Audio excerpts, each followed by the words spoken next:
Before I get started tonight, I would like to do some acknowledgments and then what I'm going to call housekeeping. And what I mean by housekeeping is this is going to give you an understanding of how to listen to this information and how to think about it. Because it's not always straightforward when we're talking about ancient history.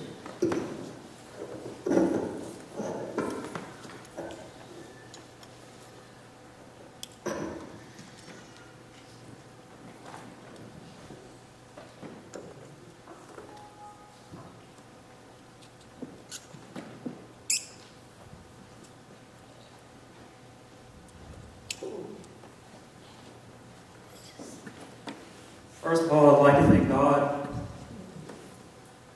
for sending His Spirit to strengthen me. And my main motivation for doing this tonight is that I feel led by God to do this. I feel led by God to do this as a ministry. And that in my life, I wasn't given the gift of song or the gift of art, but I was given the gift of knowledge of history and the willingness to speak it. And that's what brings me here tonight. I'd like to thank my co-worker Tom Morrison for his support. Without Tom, I wouldn't have a lot of the gear that I have. I'd like to thank my wife Helen for supporting me through this process of research and for my hours spent creating most of what I have tonight. I'd like to thank my parents Steve and Joe Norwood. I'd like to thank Terry Nix for helping me with making sure my equipment is authentic. I'd like to thank David Wills, who is a Christian brother of mine in Austin, who also does this type of ministry. And my friends at Cohort 5. I'd like to thank the membership of Roman Army Talk, which is a historical community online. And I'd like to thank my brother Chuck for inspiring me to study God's Word, to be a Christian, for his knowledge and guidance, and may God rest his soul, and I be reunited with him one day. And I'd like to thank Pastor Gill for having me tonight, for welcoming me into your house.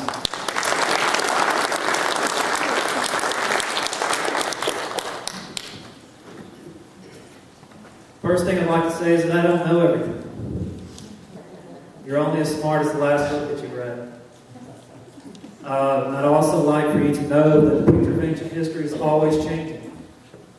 The Gospels do not give us a complete account of every small detail that happened. The historical records do not give us a complete account of everything that happened. A lot of what I'll be showing you tonight are possibilities. I'll be filling in the gaps not with the way, but the possibilities of how it was done specifically. So I want you to have an open mind about that. If you hear something that I say tonight, maybe you've read something different, I'm not saying that I'm right and they were wrong. I'm offering multiple possibilities, none of which will be of a theological or a spiritual nature. It's all the historical nature, is what I'm offering tonight.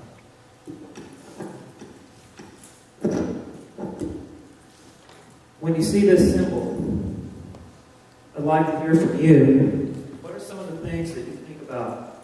Or what single words or ideas come to mind when you see this symbol? Anyone's free to respond. Savior. Sacrifice. Salvation. Suffering. Anything else? Love. Die for you.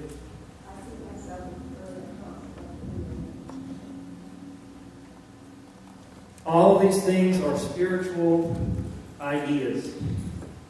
They're abstract ideas. They're matters of godliness, of spirituality. And a lot of times, the symbol of the cross represents those things, the matters of spirit. But tonight, what I want to do is paint the picture, the historical picture, the physical picture of Judea around that cross. I want to go back to the first century before the cross meant any of those things. Because the cross meant none of those things in the first century.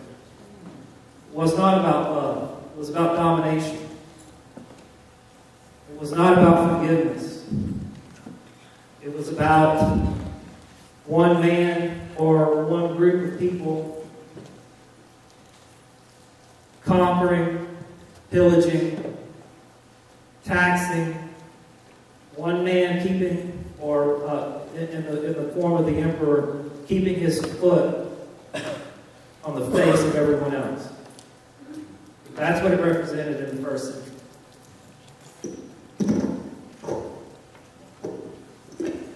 The first thing to do, or the first thing that I would like to do to paint that picture is talk about the place. Judea is part of Israel. We all know Israel. We all know it's hotly contested. Now, it was hotly contested then. You had Rome to the west, and you had Persia to the east, two powerful empires vying for dominance. And you had Israel in the center. And Israel trying to gain its independence between these two great powers. The story of the Passion, the story of everything that leads up to the Passion, really goes back to Alexander the Great. And Alexander the Great was a Macedonian warrior king. And he had conquered most of the known world before he was 32 years of age.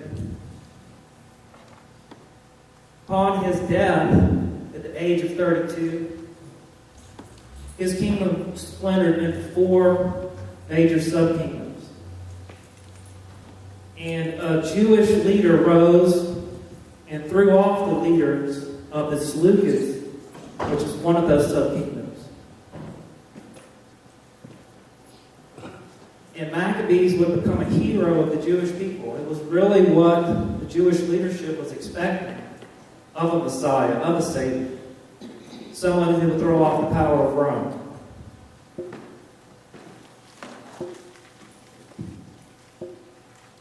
And we also learn in the historical record that it was through Maccabees that they first had contact with Rome. And there's a picture of Maccabees there on the lower right-hand side, an artist's impression of what he may have looked like.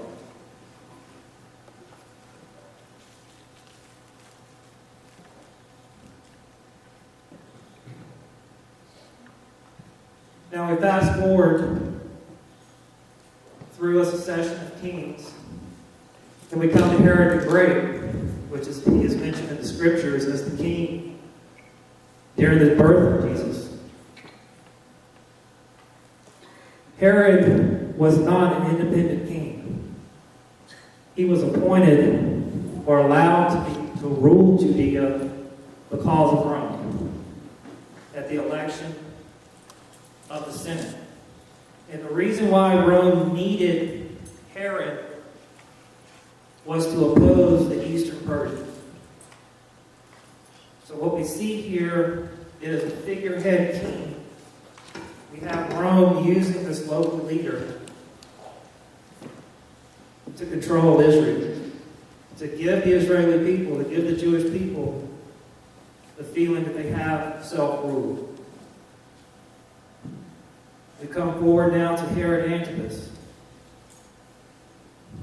The scriptures telling us that he was the murderer of John the Baptist. He had John the Baptist's head offered on a plate. He was unpopular because he had an incestuous marriage. He was not living by the law. And he would be one of the eventual judges of Jesus.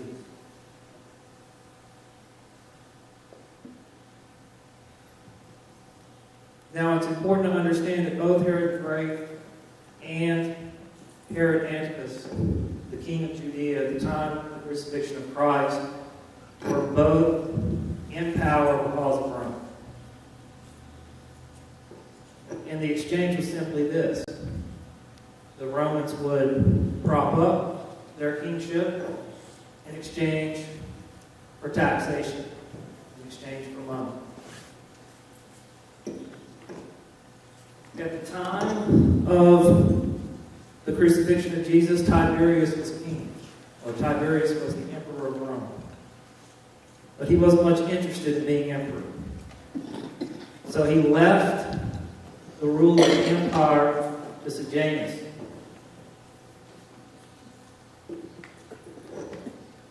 And here we have a likeness of Tiberius and the man that he left in charge, Sejanus.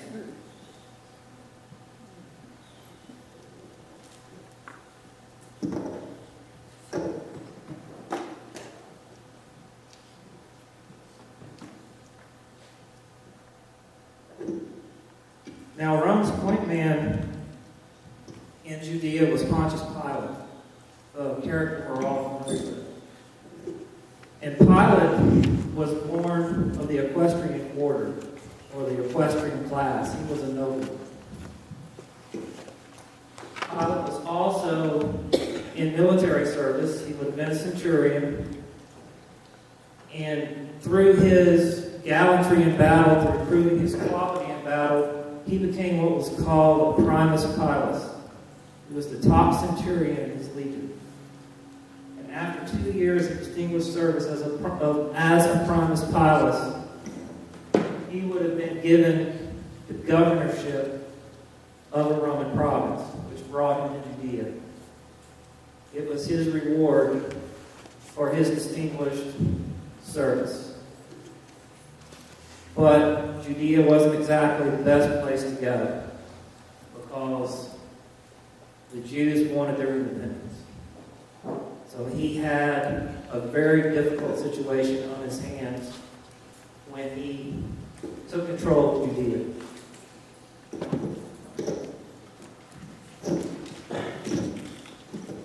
So just to kind of recap that big twisted mess I just talked about, you have Alexander the Great, who left Judea to the Seleucids, who were overthrown by Maccabees, who, with the help of Rome, Herod Antipas took over. And you have, again, the Persians to the east and the Romans to the west.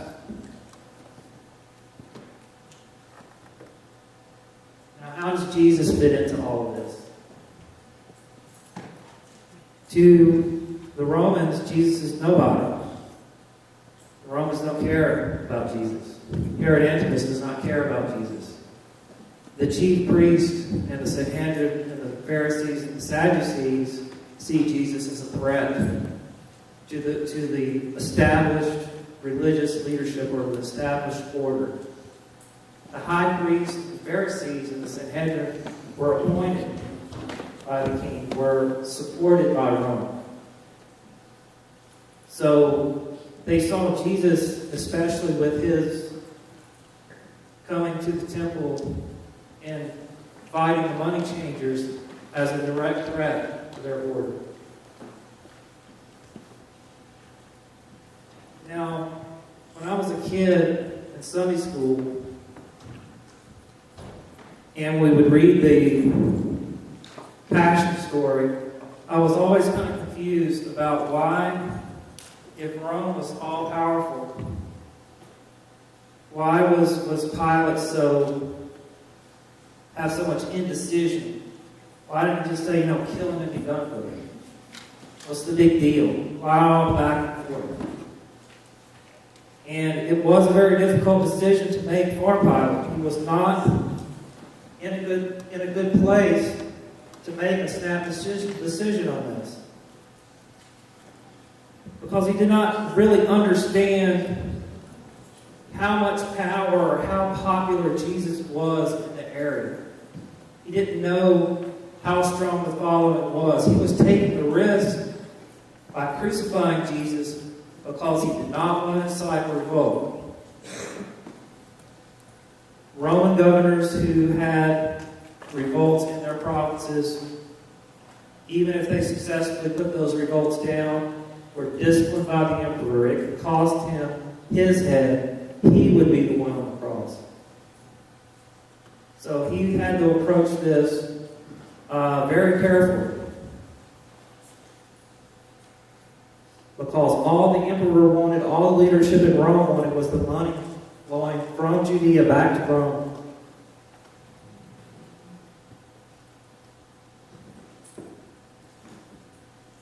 Now, once Pilate made the decision to crucify Jesus, now I'm going to kind of shift into the particulars of the torture and the particulars of crucifixion. The main reason for Roman punishment, the main reason for crucifixion and scourging was the extraction of information. If they wanted to find out something from an enemy. The other part of it was humiliation, but most of all it was about fear and intimidation. It wasn't good enough just to kill somebody. They wanted to make a public spectacle out of it to instill fear into the hearts of everyone around them as a deterrent for rebellion, as a deterrent for crime.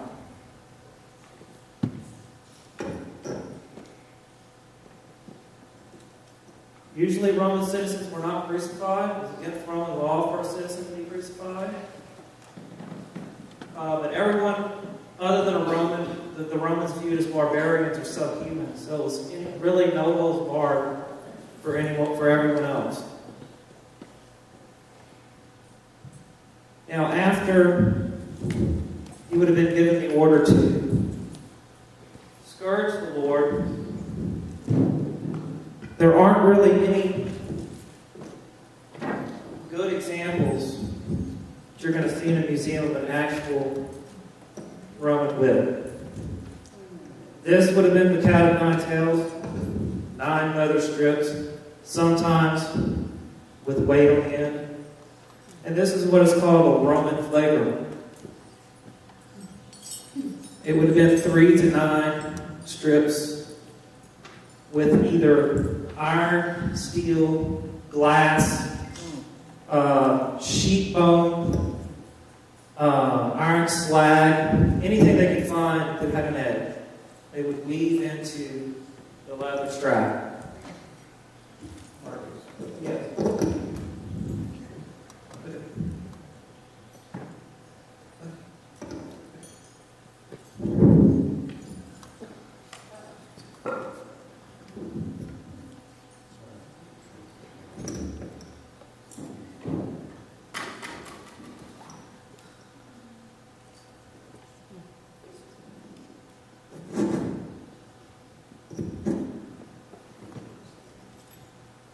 Are you better now?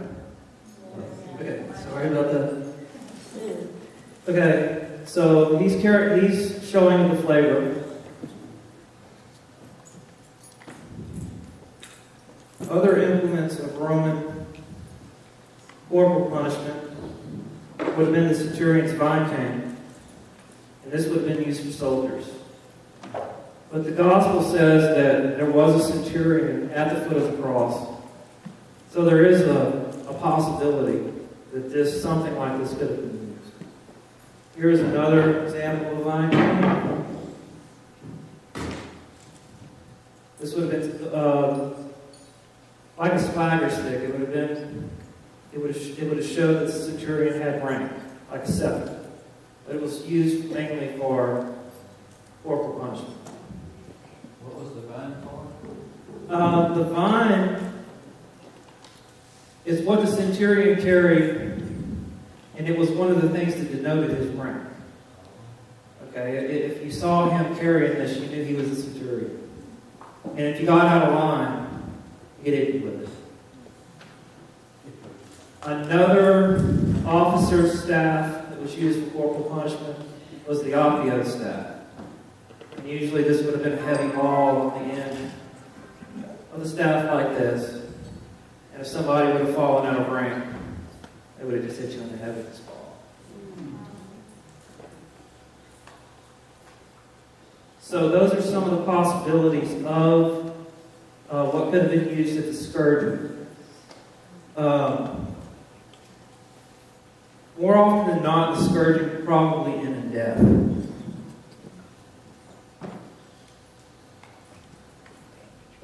Now, one of the things that I would like to point out in popular depictions of the scourging, like the Passion of Christ, Jesus of Nazareth, just my experience building these things and testing these things, I believe that what Pastor Wendell is carrying around, a flagrant like that in the right hands, I believe within maybe 1 to 2 lashes, a man would sustain a lethal injury. I believe that within 10 to 15 lashes, a man could be beaten to death with this flagellum. It would have had to have been not an all-out. It couldn't have been an all-out scourging. They would have had to pull their punches a little bit, or he would have bled to death during the scourging. He wouldn't have had enough blood left to make it to the cross. The crown of thorns, of course. This is a Texas species of thorns. What I'd like to tell you is that the scalp, the human scalp, has a lot of blood vessels.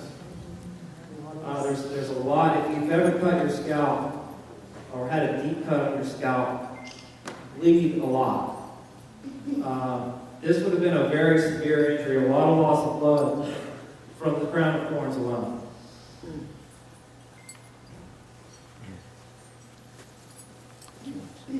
Skip over this part. Crucifixion. Alexander the Great, as I mentioned earlier, learned that from the Persians. Originally, it was just simple impalement.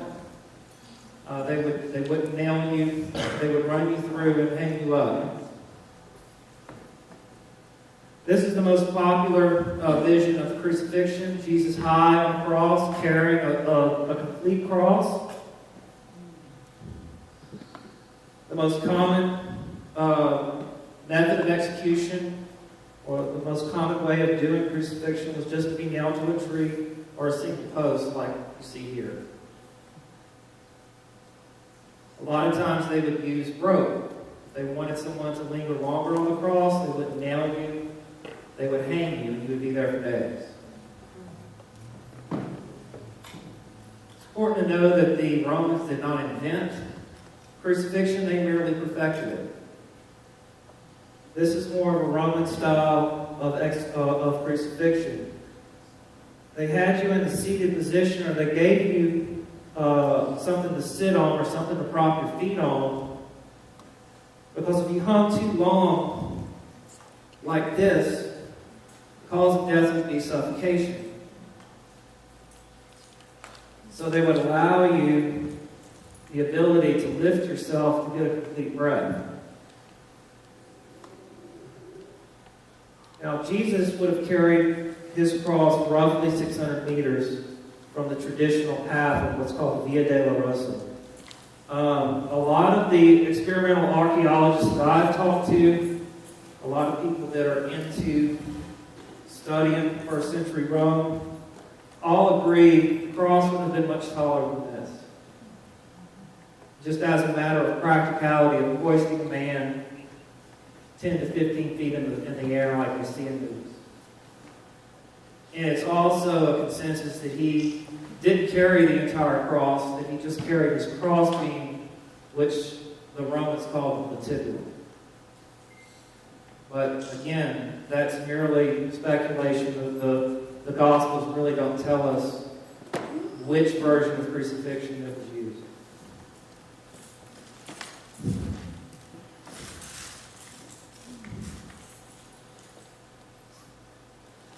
Also, it was likely that he was crucified through his wrist.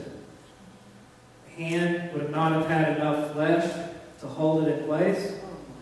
It's agreed that he was crucified through his wrist, which would have caused it would have caused direct pressure on nerves, your medial nerves in your forearm, and it would have been excruciating pain throughout the forearm all the way up his neck.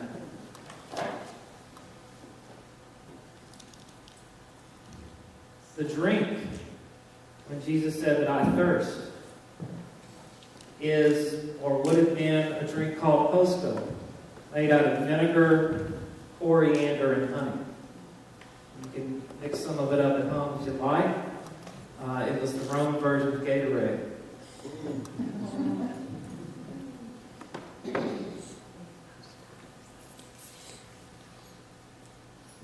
Now, the cause of death would have been of three things. Most likely from loss of blood, suffocation, which would have been the case of the other two, because they tell us that they broke the knees of the two criminals that were crucified with Jesus. And that was so they would suffocate, because they would no longer be able to push up to breathe. And they would have suffocated on the cross. And to make sure that Jesus was dead, they pierced his side. And tonight I have two possibilities. He was either pierced with the hosta, which is a Roman stabbing spear. They could have stabbed him at either end. Or he was stabbed with the Roman pilum, which is their throwing javelin. And it says in the Gospels that water came out of his side. And that's because when you're near death and when you've lost a lot of blood, fluid will collect on your lungs. Fluid will also build up around your heart. So once they pierced his chest cavity through his lungs and into his heart, water would have run out. It's a sign that he was. It's part of the process of being near death.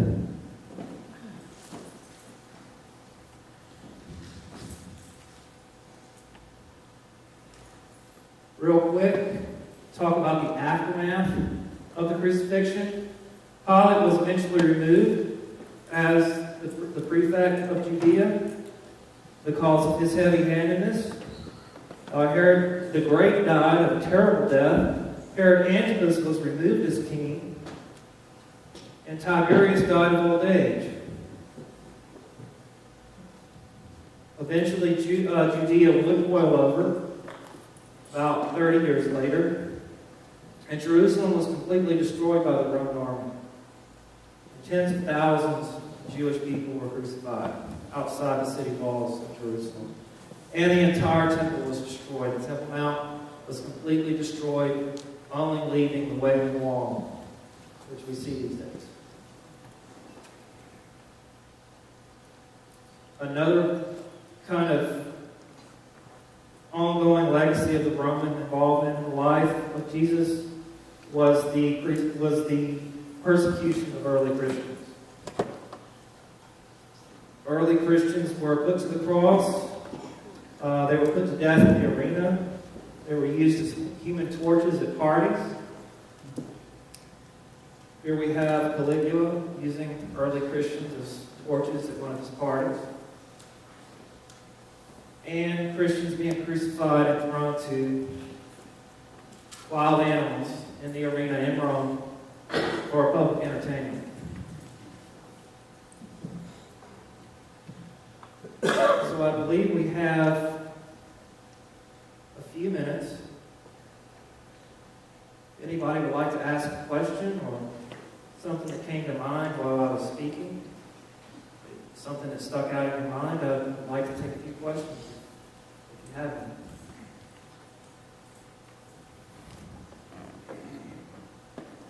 Yes. It is a museum replica. This is a Mainz gladius. This is the stabbing sword of a Roman soldier. It was meant for just stabbing. It wasn't really a slashing weapon. And it's not really sharp. I've tried to cut myself. Anything else? The best piece you're wearing, is it leather? This here is riveted chainmail. Chainmail. This shirt weighs about 25 pounds. Is it sword-proof? Sir? Is it sword-proof? Not proof. This gladius could penetrate it. It was more designed to protect you from a slash. Why do you wear so much decoration, that's basically what that is, decoration. This? No, the outfit. Well, this was, at any time, this is what showed that you were a Roman soldier, was wearing this. This was like your identification. If you didn't have this on, you would be punished. The other thing that showed that you were a Roman soldier was your shoes. So this was part of the uniform to show that you were a soldier. Even when you didn't have your armor on, you had this on. You always see in books and stuff and things where they wore like a suit of armor. Was that done during that period? It varied. That Later, by itself, what you're wearing now wouldn't have been much protection. you have to see it. You have to see it as a system, and you have to understand the Roman army as a unit, and not an individual. Mhm. If you had shields like this with my helmet, Right. there's no opening. And that's how they acted. It was the Roman soldier did not act as an individual, he acted as a unit. How heavy did you think that? This weighs 25 pounds. The Roman soldier of the 1st century AD would march 15 to 20 miles every day with 120 pounds of gear, and they would stop for the night and build a complete fort with palisades and a 6x6 dry moat around it. Take about 3 hours to construct. They would get up the next morning and do it all over again. Yes, Every every day. day. That routine. Everything. Yes. Is it true that crucifixion Roman soldiers, hardened Roman soldiers had to get drunk because it was such a gruesome activity that they had to do Well, something to get through it? a lot of times, not only were you a soldier, but you had a trade. You were a blacksmith, you were a scout, you were a shoe cobbler, you were a leather worker, or you were a torturer. So it was something they did every day. It's like going into your job and, I teach. If you like me going into teaching, I'm going to go into work and crucify a dozen people today. So after a while, those old habits that they did every day.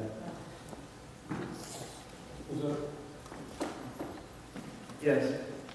You said Roman citizens couldn't be crucified, so if they had to be executed, what would they do? Usually they were strangled or their throats were cut, but they were never crucified. Constantine, the Emperor Constantine, outlawed crucifixion. He was more partial to pouring molten lead down people's throats.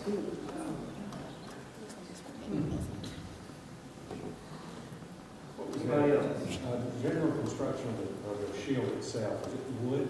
Yes, this would have been wood strips covered in either leather or linen, and then it would have been bent. And this support here had other supports. And this would have, I need to completely redo this one, but it would have had either brass or leather lining. What else? Are these all items that you made? The only thing that I did not make is a sword, the mail, and the helmet. Everything else I had to make. Because I can't really run down to Target and pick up a flavor.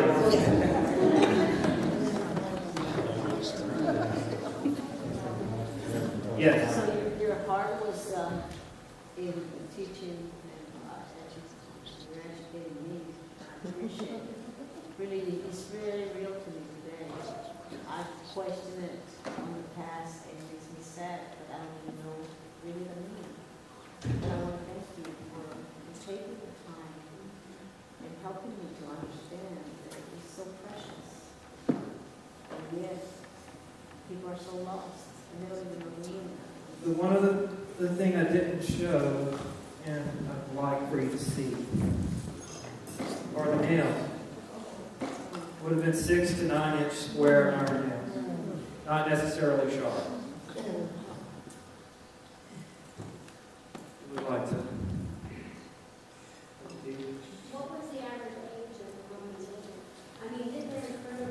They recruited from all over. They would have been, once you signed up as a Roman soldier, you would have had a term of 20 to 25 years. You had a salary, you had retirement. It was really the first professional army. Around the time of the first century BC, it became less of a volunteer type of army, it became a professional army. They usually waited until they were older, until they were in their mid-teens.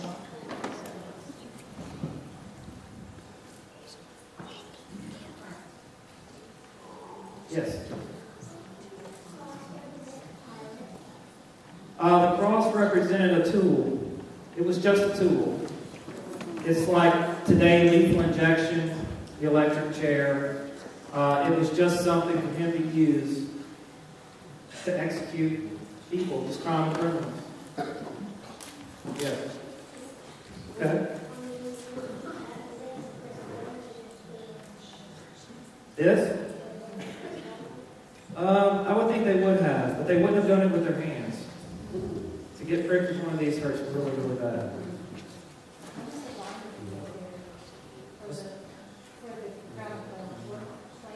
I believe this is mesquite, but I have the list of possible species from Israel, from the Middle East. Yes. Children.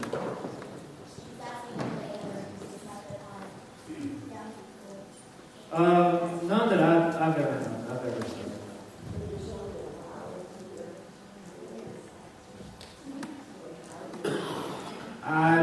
The end that it was a means of intimidating people. I would imagine that they did.